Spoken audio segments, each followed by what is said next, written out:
Crooked, certainly,' said Mrs Jiniwin. 'Do you think they were crooked?' said Brass, in an insinuating tone. 'I think I see them now, coming up the street, very wide apart, in nankeen pantaloons a little shrunk, and without straps. Ah! What a vale of tears we live in! Do we say crooked?' 'I think they were a little so,' observed Mrs Quilp with a sob. 'Legs crooked,' said Brass, writing as he spoke.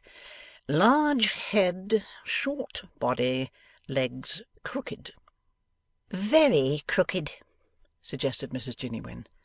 'We'll not say very crooked, ma'am,' said Brass piously. 'Let us not bear hard upon the weaknesses of the deceased. He is gone, ma'am, to where his legs will never come in question. We will content ourselves with crooked, Mrs Jiniwin.' 'I thought you wanted the truth,' said the old lady. 'That's all.' 'Bless your eyes, how I love you!' muttered Quilp. 'There she goes again. Nothing but punch.'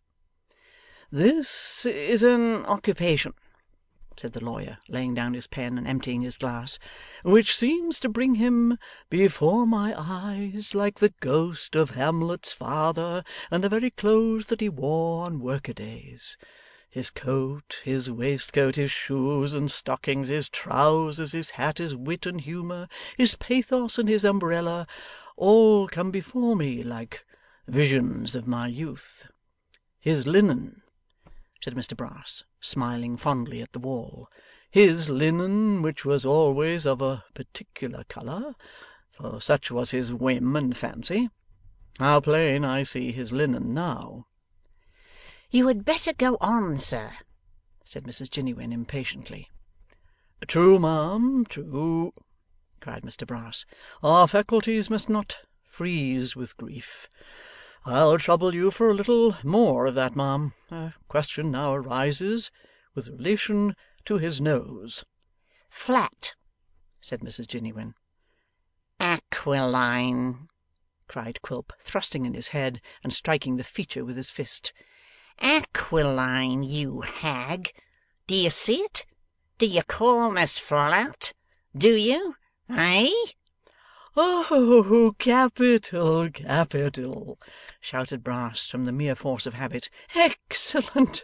How very good he is! He's a most remarkable man, so extremely whimsical, such an amazing power of taking people by surprise.' Quilp paid no regard whatever to these compliments, nor to the dubious and frightened look into which the lawyer gradually subsided, nor to the shrieks of his wife and mother-in-law, nor to the latter's running from the room, nor to the former's fainting away. Keeping his eye fixed on Sampson Brass, he walked up to the table, and beginning with his glass, drank off the contents and went regularly round until he had emptied the other two, when he seized the case bottle, and hugging it under his arm, surveyed him with a most extraordinary leer. 'Not yet, Sampson,' said Quilp. 'Not just yet.' 'Oh, very good indeed!' cried Brass, recovering his spirits a little. 'Ha ha! Oh, exceedingly good! There's not another man alive who could carry it off like that. A most difficult position to carry off. But he has such a flow of good humour, such an amazing flow. 'Good night,' said the dwarf, nodding expressively. 'Good night, sir, good night!'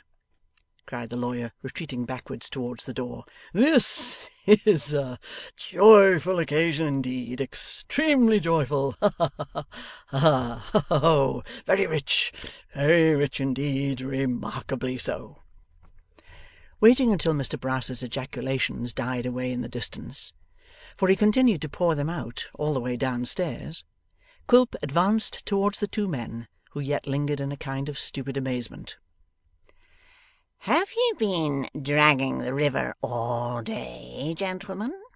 said the dwarf, holding the door open with great politeness. 'And yesterday too, master.' Dear me, you've had a deal of trouble. Pray consider everything yours that you find upon the body. Good night.' The men looked at each other, but had evidently no inclination to argue the point just then, and shuffled out of the room. The speedy clearance effected, Quilp locked the doors, and still embracing the case bottle with shrugged up shoulders and folded arms, stood looking at his insensible wife like a dismounted nightmare. Chapter 49.